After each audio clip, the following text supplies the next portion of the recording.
నమస్తే తెలుగు ప్రెస్ లో గుండె చప్పుడు మన తెలుగు టీవీ ప్రాంతీయ దర్శనికి స్వాగతం. వర్షాలు వరదలు తాజా పరిస్థితులపై మెదక్ కలెక్టర్ కార్యాలయంలో రాష్ట్ర ఆర్థిక వైద్యారోగ్య శాఖ మంత్రి హరీష్ రావు సమీక్ష సమావేశం నిర్వహించారు. ప్రజలకు ఎలాంటి ఇబ్బందులు కలగకుండా చూడాలని అధికారులను మంత్రి ఆదేశించారు. అధికారులు ప్రజలకు అందుబాటులో ఉండాలని స్థానిక ప్రజాప్రతినిధుల సహాయం తీసుకుని సహాయ కార్యక్రమాలు నిర్వహించాలని మంత్రి హరీష్ రావు సూచించారు. ఈ సమావేశంలో జిల్లా కలెక్టర్, మెదక్ ఎంపీ కొత్త ప్రభాకర్ రెడ్డి, మెదక్ ఎమ్మెల్యే పద్మ దేవేందర్ రెడ్డి పాల్గొన్నారు. ఎందుకు తెలంగాణ రైతుల మీద ఈ కక్ష సాధింపు? తెలంగాణ రైతుల మీద ఎందుకు మీరు కుట్ర చేస్తున్నారు? ఈ ప్రభుత్వం మీద ఎందుకు మా తెలంగాణ రైతాంగాన్ని ఇబ్బంది పెడుతున్నారు? ఎందుకు తెలంగాణ రైతాంగాన్ని మీరు కష్టాల్లో నెట్టాలని ప్రయత్నం చేస్తున్నారు? ఇప్పుడు ఈ వడ్లు పోకపోతే మళ్ళీ వానకాలం పట్టేస్తుంది, నాట్లు పడుతున్నాయి, మళ్ళీ వానకాలం పట్టేస్తే ఎడబెట్టుకోవాలి. మేము ఉన్న వడ్లే ఇవ్వాలి, మేము కవర్లు కప్పితే వర్షానికి మొలకలు ఎత్తుతా ఉంటే మళ్ళీ వానకాలం పట్ల ఎడబెట్టుకోవాలి.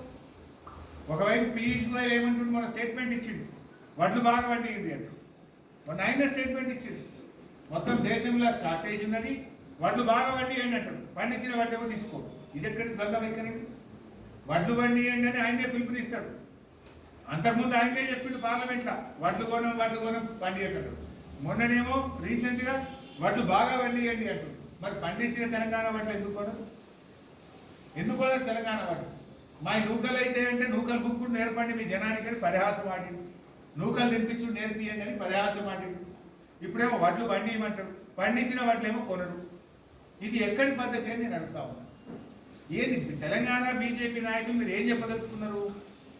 వడ్లు కొంటారా కొనరా? కొంటమని మీరే బాగా మాట్లాడింది కదా. దండి ప్రెస్ మీట్లు పెట్టింది. మేము ఎంత పండించినా కొంటామన్నారు. అన్నదే తొండాట. మీరు పండేది బాయిల్ రైస్, కొంటామన్నదేమో రా రైస్. సరే, అయినా సరే నష్టాన్ని భరిస్తాం, 8,000 కోట్ల నష్టమైనా భరిస్తాం. రా రైస్ అయితే రా రైస్ తీసుకోండి, నూకల నష్టం మేము భరిస్తామంటే అది కూడా బంద్ చేసింది కదా. దీనికి సమాధానం చెప్పాలి. ఈ రాష్ట్రం నుంచి కేంద్ర మంత్రిగా ఉన్న కిషన్ రెడ్డి గారు రాష్ట్ర ప్రజలకు సమాధానం చెప్పాలి.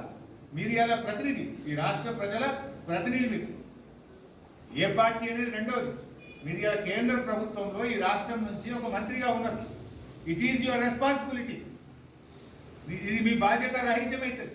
మీరు తెలంగాణ రైతులకు ఇలా అన్యాయం చేస్తున్నారు. డెఫినెట్గా రేపు తెలంగాణ రైతాంగం యొక్క ఆగ్రహంలో బీజేపీ దహించక తప్పదు.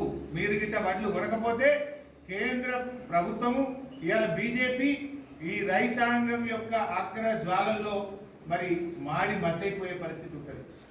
మీరు రైతులతో మీరు చెలగాటమాడుతున్నారు, రైతు బిడ్డలతో చెలగాటమాడుతున్నారు, రైతులను ఇబ్బంది పెట్టే ప్రయత్నం చేస్తున్నారు.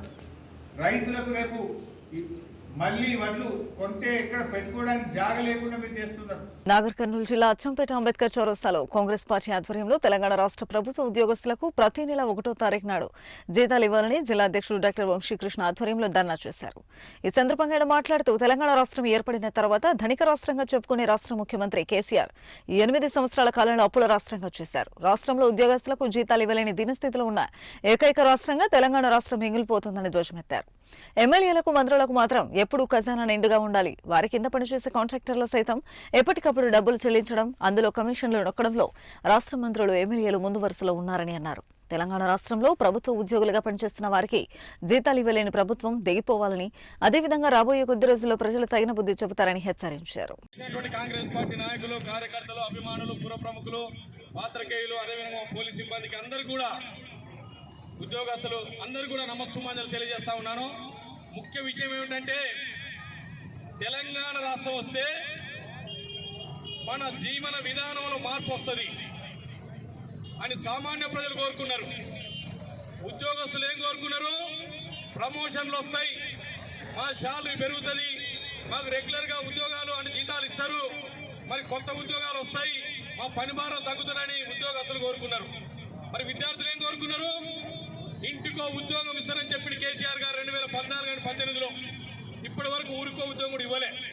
అందరం కూడా ఆశించాం తెలంగాణ రాష్ట్రం వస్తే తెలంగాణ రాష్ట్ర ప్రజలు అందరూ కూడా జీవన విధానంలో మార్పు తెచ్చేటువంటి పరిస్థితి ఉంటుందని చెప్పి కోరుకున్నటువంటి ఈ రాష్ట్ర ప్రభుత్వం ఇవాళ ఏం చేస్తుంది? మొన్నటికి మొన్న కేసీఆర్ ఏం మాట్లాడిండు?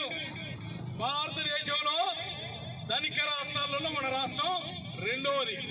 మరి మొదటిది ఏంటంటే గుజరాత్ తర్వాత తెలంగాణ రాష్ట్రమే ధనిక రాష్ట్రం. మా ప్రభుత్వం వచ్చినాకనే ఈ రాష్ట్రం ధనిక రాష్ట్రమైందని చెప్పి ఊకదంపుడు ఉపన్యాసాలు బ్రహ్మాండంగా దంచిండు. నేను 3 క్వశ్చన్లు వేస్తున్నాను ముఖ్యమంత్రి గారికి. ధనిక రాష్ట్రంలో ఉద్యోగస్తులకు ఎందుకు 1వ తారీఖు నాడు జీతాలు ఇవ్వలేకపోతున్నారు? దీనికి కారణాలేంటివి చెప్పాల్సిన బాధ్యత ముఖ్యమంత్రి గారి పైన ఉంది. అంతెందుకు మా పోలీస్ సిబ్బంది వాళ్ళు చెప్పుకుంటలేరు. 24 గంటల పని ఉంటుంది, ఇప్పటి వరకు శాలరీస్ రాలే. వాళ్ళ గుండె మీద చేసుకొని చెప్పమనండి. ఇప్పటి వరకు మీకు బందోబస్తుకు పోతే టీఏలు పెండింగ్ ఉన్నాయి, వాస్తవం కాదా? టీచర్స్ కు ఈ రోజు 14వ తారీఖు ఏ టీచర్ కు ఉద్యోగం శాలరీ వచ్చిన అమ్మ దగ్గర రమ్మనండి. ఎవరికి రాలే. జయశంకర్ భూపాలపల్లి జిల్లా కాటార మండలంలో వాన బీభత్సం సృష్టిస్తోంది. విరామం లేకుండా పడుతున్న వానలతో వాగులు వంకలు ఉప్పొంగటంతో వరద నీరు ఊర్లను ముంచుతోంది. నీరంతా ఇళ్లలోకి వస్తుంటే ఏం చేయాలో తెలియక ప్రజలు గ్రామాలను ఖాళీ చేస్తున్నారు. కాటార మండలంలోని దామరకుంట, లక్ష్మీపూర్ గ్రామాలలో వరద నీరు చేరింది. నీరంతా గ్రామాన్ని చుట్టేయడంతో భయంతో ప్రజలు ఊర్లను ఖాళీ చేస్తున్నారు. బిక్కుబిక్కుమంటూ పునరావాస కేంద్రాలకు తరలి వెళ్తున్నారు. మరోపక్క అధికారులు కూడా అప్రమత్తంగా వ్యవహరిస్తున్నారు. నీట మునిగిన గ్రామాల ప్రజలను పునరావాస కేంద్రాలకు తరలిస్తున్నారు. ఎలాంటి సమస్యలున్నా తమ దృష్టికి తీసుకురావాలని అధికారులు కోరుతున్నారు.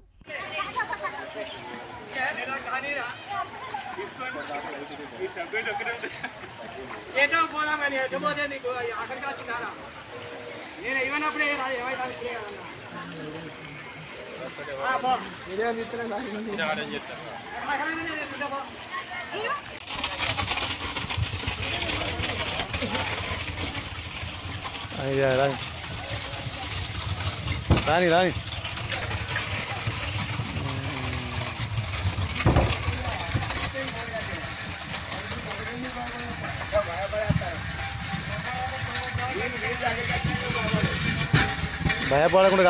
5 రోజుల నుండి ఎడతెరిపి లేకుండా కురుస్తున్న వర్షాలతో జయశంకర్ భూపాలపల్లి జిల్లా మహదేవ్పూర్ మండలంలోని కాళేశ్వరం ప్రాజెక్టుకు రికార్డు స్థాయిలో వరద నీరు వచ్చి చేరుతోంది అని కేంద్ర జల సంఘం వెల్లడించింది. తెలంగాణతో పాటు ఎగువ ప్రాంతాలైన మహారాష్ట్రలో వర్షాలు ఎక్కువగా కురుస్తుండటంతో ఉభయ నదుల నుండి కాళేశ్వరం త్రివేణి సంగమం వద్ద గోదావరి నది పరవళ్లు తొక్కుతోంది.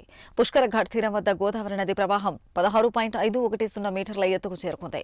దీంతో కాళేశ్వరంలో రెడ్ అలర్ట్ గా ప్రకటించిన జిల్లా అధికారులు కాళేశ్వరానికి 107.56 మీటర్లకు నీరు చేరిందని, ఇక్కడ గోదావరి నీటి మట్టం పెరిగే అవకాశం ఉందని తెలిపింది. పుష్కర ఘాట్ పై నుండి కాళేశ్వరంలోని ఇళ్లలోకి చేరడంతో ఆ కుటుంబాలు పునరావాస కేంద్రాలకి తరలి వెళ్తున్నారు. ఎడతెరిపి లేకుండా కురుస్తున్న భారీ వర్షాలకు కాళేశ్వరంలోని మేడిగడ్డ వద్ద నిర్మించిన లక్ష్మీ బ్యారేజ్ కి ఇన్ఫ్లో 22,15,725 క్యూసెక్కుల వరద నీరు భారీగా చేరుతోంది. వరద నీరు భారీగా చేరుతుండటంతో మొత్తం 85 గేట్లకు గాను 85 గేట్ల నుండి నీటిని దిగువకు విడుదల చేస్తున్నారు. అదేవిధంగా అన్నారం వద్ద నిర్మించిన సరస్వతి బ్యారేజ్కి వరద నీరు పోటెత్తుతోంది. దీంతో సరస్వతి బ్యారేజ్ జలకలను సంతరించుకుంది. బ్యారేజ్కి 15 లక్షల క్యూసెక్ల వరద నీరు చేరుతుండగా 65 గేట్లు ఎత్తి నీటిని దిగువకు వదులుతున్నారు. ప్రాజెక్టు పరిసర ప్రాంత ప్రజలు అప్రమత్తంగా ఉండాలని, పొలాల్లోకి గోదావరి నది వైపు వెళ్లకుండా ఉండాలి అంటూ అధికారులు తెలియజేశారు.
నన్ను అన్నయ్య అడుగుతున్నాను కదా ఒకసారి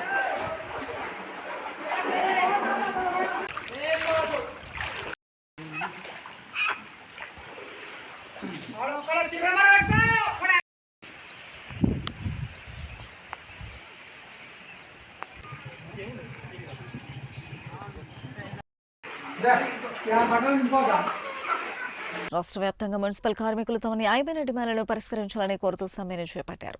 ఈ క్రమంలో సమ్మె నేడు 4వ రోజుకు చేరుకుంది. సమ్మెకు పలు సంఘాలు, ప్రతిపక్ష పార్టీలు మద్దతు తెలిపాయి. ఈ సందర్భంగా సమ్మెకు మద్దతు ఇచ్చిన నాయకులు మాట్లాడుతూ ఆంధ్రప్రదేశ్ రాష్ట్రంలో గత 4 రోజులుగా మున్సిపల్ కార్మికులు చేస్తున్న సమ్మెపై రాష్ట్ర ప్రభుత్వం వెంటనే స్పందించి వారి న్యాయమైన డిమాండ్ల పరిష్కారం కోసం త్వరితగతిన చర్యలు చేపట్టాలని అన్నారు. అదేవిధంగా కార్మికుల డిమాండ్ల పరిష్కారానికి ప్రభుత్వం కృషి చేయని, కార్మికుల డిమాండ్లు పరిష్కారం కాని సమక్షంలో వారి ఆందోళన మరింత ఉధృతం చేసేందుకు దళిత ప్రజా సంఘాల మద్దతు పూర్తిగా ఉంటుందని తెలిపారు. మద్దతు తెలిపిన వారిలో ప్రజా హక్కుల వేదిక రాష్ట్ర అధ్యక్షులు ధూళిపాళ్ల మల్లికార్జునరావు, దళిత హక్కుల వేదిక ప్రకాశం జిల్లా అధ్యక్షులు గోన దానయ్య, కనిగిరి నియోజకవర్గం టీడీపీ నాయకులు పాల్గొన్నారు. ప్రజా హక్కుల పోరాట సమితి అధ్యక్షులు ధూళిపాళ్ల మల్లికార్జున గారు మాట్లాడుతుందిగా కోరుతున్నాం. కార్మికులు చేస్తున్నటువంటి 4 రోజులుగా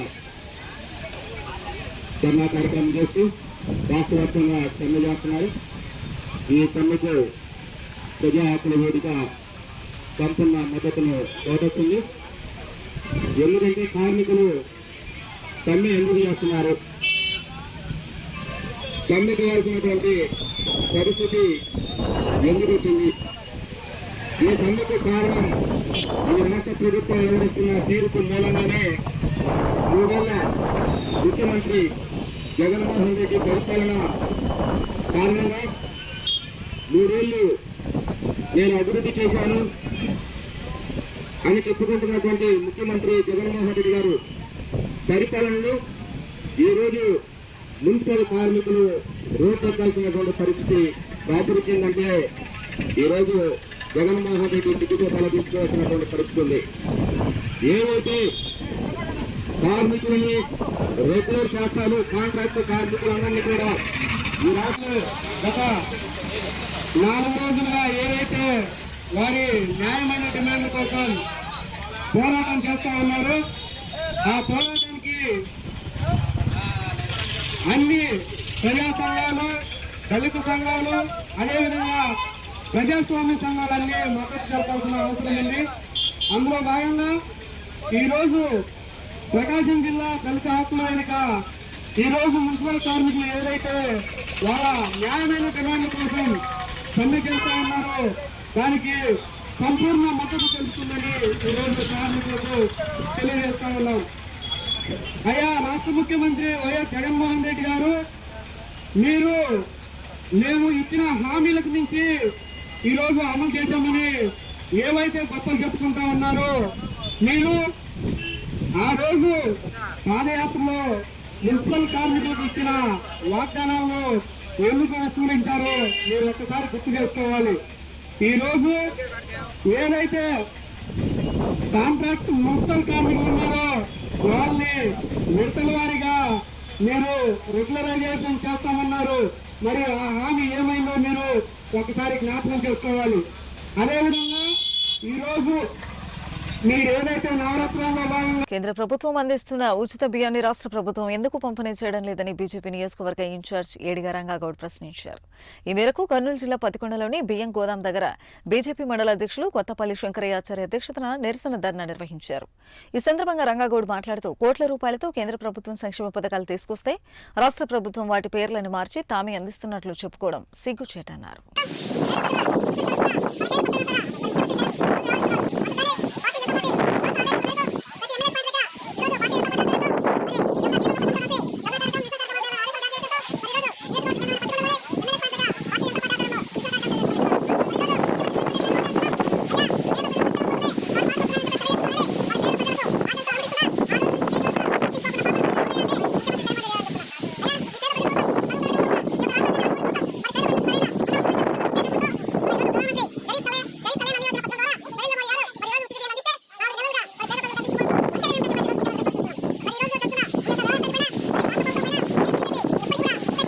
ప్రకాశం జిల్లా ఎర్రగొండపాలెం మండలంలోని గురిజేపల్లి గ్రామంలో అంబేద్కర్ కాలనీకి వెళ్లే ప్రధాన రహదారి అధ్వానంగా మారింది. చినుకు పడితే చాలు బురదమయంగా తయారవుతుంది. దీంతో రహదారిపై వాహనాలు వెళ్లడానికి చోదకులు, ప్రజలు తీవ్ర ఇబ్బందులకు గురవుతున్నారు. ఈ రహదారిపై ఈ సమస్య ఎన్నో సంవత్సరాల నుంచి ఉన్నప్పటికీ అధికారులు గాని నాయకులు గాని పట్టించుకున్న పాపన పోలేదు. ఇప్పటికైనా అధికారులు స్పందించి రహదారి మరమ్మతులు చేపట్టి స్థానిక ప్రజలకు ఉపశమనం కల్పించాలని కోరారు.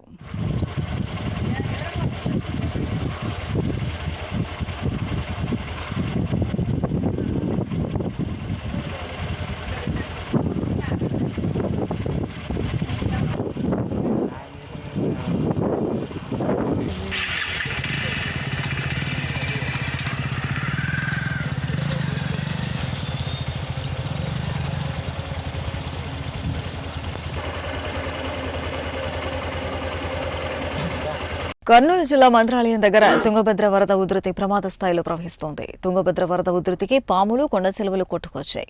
భక్తులు పాములు చూసి పరుగులు తీశారు. ఉధృతంగా ప్రవహిస్తున్న తుంగభద్ర నదిలో ప్రత్యేక పూజలు చేసి చీరా జాకెట్ తుంగభద్రమ్మకు శ్రీ రాఘవేంద్ర స్వామి మఠం పీఠాధిపతులు శ్రీ సుబుధేంద్ర తీర్థులు సమర్పించారు. తుంగభద్ర వరదలో కొట్టుకొచ్చిన పాములు, వరదలో వచ్చిన కొండ చిలువ పీఠాధిపతి సుబుధేంద్ర తీర్థుల ముందు సందడి చేసింది. కొండ చిలువను ఆసక్తిగా తిలకించారు. పీఠాధిపతి సుబుధేంద్ర తీర్థులు, అర్చకులు పాములను నదిలోపలికి వదిలేశారు.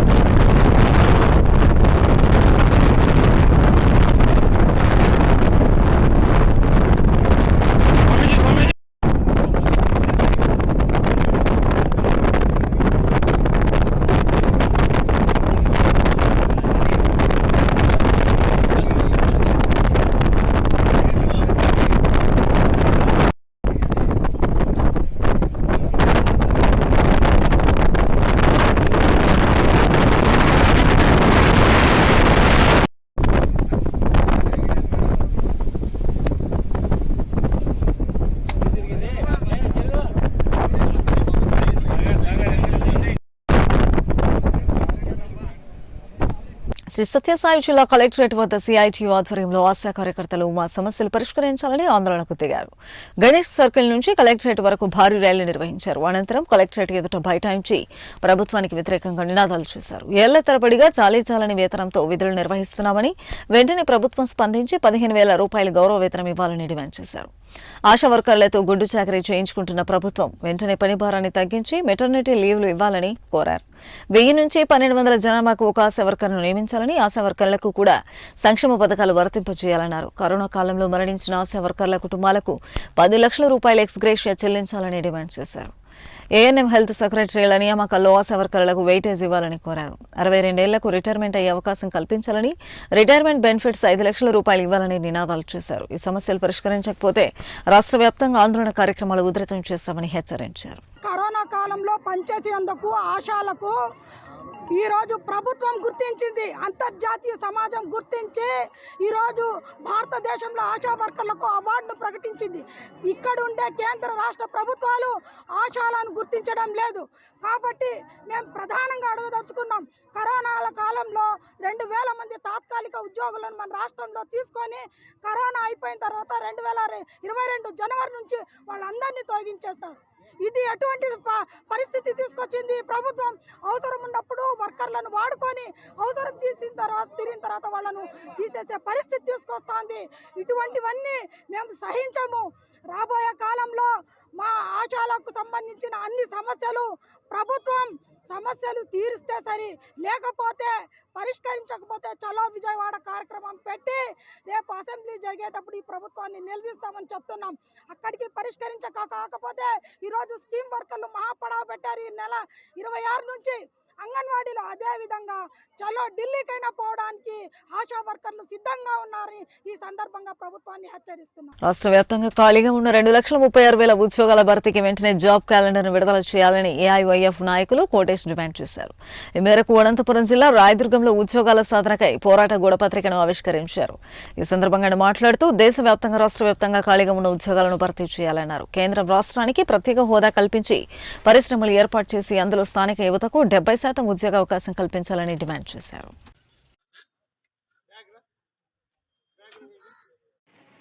ఈరోజు కనకల మండలంలో మరి విద్యార్థి యువజన సంఘాలు ఏఐవైఎఫ్ ఏఎస్ఎఫ్ ఆధ్వర్యంలో మరి గోడ పత్రికలను విడుదల చేయడం జరిగింది. మరి ఏఐవైఎఫ్ పిలుపు అని చెప్పేసి వాళ్ళ రాష్ట్ర వ్యాప్తంగా ఉన్నటువంటి మెగా డిఎస్సిని ప్రకటించాలి. మరి నిరుద్యోగులకు 10,000 నిరుద్యోగ వృత్తిని అందించాలి. మరి అదేవిధంగా రాష్ట్రంలో ఉన్నటువంటి 2,35,000 ఉద్యోగాలు ఉన్నటువంటి అన్ని రంగాల్లో ఉన్నటువంటి వైద్య ఉపాధి రంగాల్లో యువతకు చోటు కల్పించే విధంగా ఉద్యోగాలు విడుదల చేయాలని చెప్పేసి మరి వాళ్ళ ఏఐవైఎఫ్ పిలుపు అనే నినాదంతో వాళ్ళ గోడ పత్రికలు విడుదల చేసి మరి రాష్ట్ర ప్రభుత్వానికి కనువిప్పు కలిగేలా మరి రాష్ట్ర వ్యాప్తంగా కూడా ఉద్యమాలు చేయడానికి పూనుకుంటాం. మరి అదేవిధంగా గతంలో ఉన్నటువంటి రాష్ట్ర ప్రభుత్వం అయితేనేమి, ఇప్పుడున్నటువంటి అధికారంలో ఉన్నటువంటి ప్రభుత్వం అయితేనేమి మరి నిరుద్యోగులకి ఏ రకంగా కూడా చేదోడుగా నిలవకుండా ఉన్నటువంటి ఉద్యోగాలు విడుదల చేయకుండా మరి ఉద్యోగస్తుల వయోపరిమితిని పెంచి మరి పూర్తిగా నిరుద్యోగులను మరి వాళ్ళ కూలీలుగా మార్చి మరి టమోటాలు అనేక రకాల ఆటో తోలుకుంటా అనేక రకాల ఇబ్బందులు వాళ్ళ యువకులు అనుభవిస్తున్నారు. వెంటనే రాష్ట్ర వ్యాప్తంగా ఉన్నటువంటి అన్ని ఉద్యోగాలు భర్తీ చేసి యువతకు ఉపాధి కల్పించాలని చెప్పేసి ఈ రాష్ట్ర ప్రభుత్వాన్ని అఖిల భారత యువజన సమైక్య మరి ఏఐవైఎఫ్ విద్యార్థి యువజన సంఘాల ఆధ్వర్యంలో డిమాండ్ చేస్తున్నాం. ఇవి వాల్టీ bulletin updates. Until then keep watching మన తెలుగు టీవీ న్యూస్.